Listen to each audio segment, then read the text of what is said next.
Mélanie. Tony, tu es stripteaseur? Oui, tout à fait. Ensemble, aujourd'hui, on répond à la question d'Aurélie. Elle a 18 ans et elle va fêter son anniversaire. Elle aimerait bien faire une fête avec ses copines. Ouais. Elle aimerait justement inviter un stripteaseur comme toi, sauf qu'elle a peur de choquer ses copines. Qu'est-ce que tu en penses? Alors je comprends sa crainte, il faut pas avoir peur de choquer les amis quand on fait venir un stripteaseur à une soirée, car on va adapter le show au public. Donc je vais prendre contact avec la personne qui organise la soirée ou l'anniversaire, et je vais lui demander quel genre de show elle veut, plus ou moins sensuel ou non, et qui ne souhaite pas participer, qui ne souhaite pas être invité sur la chaise pour faire partie du show et qui préfère uniquement regarder.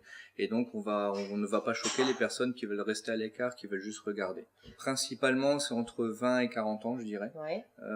Rarement au-dessus de 50 ans, c'est arrivé une fois ou deux.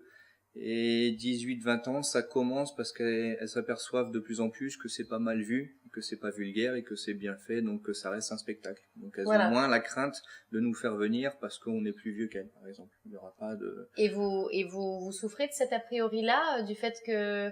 Enfin, est-ce que dans la légende urbaine, on croit toujours qu'un striptease, c'est forcément quelque chose de malsain? Non, ça va mieux parce qu'avec les années de pratique et les gens se sont aperçus que c'est plus malsain, que c'est pas vulgaire, les gens se sont transmis le message et donc de plus en plus on a des appels en disant que c'est bien fait, que c'est respectueux et donc ils ont moins la crainte. J'ai plus cette question, comment est-ce que ça va mal tourner, est-ce que ça va mal finir. La première question s'y arrive, c'est comment va se passer le spectacle. Justement, pour rassurer Aurélie, comment ça se passe un striptease? Alors vous arrivez...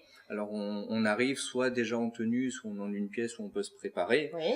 Et après, donc, on a une complice qui va lancer la musique pour avoir la musique lancée au bon moment. Et après, on démarre soit la chorégraphie si c'est dansé, soit la cinématique si c'est plus théâtral.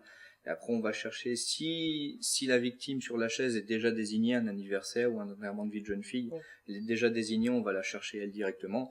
Et si c'est une soirée pour tout le monde où plusieurs filles peuvent participer, dans ce cas-là, on va voir, et avec l'habitude, on voit la fille qui serait prête à venir ou celle qui préfère rester en retrait. Ça se voit, j'imagine, d'office. Ça se voit. On va jamais forcer une personne timide. Aucune fille sera forcée à venir sur la chaise. Voilà. Ça va bien se passer, Aurélie. Alors, bonne fête d'anniversaire à toi. Merci beaucoup, Tony. Avec plaisir.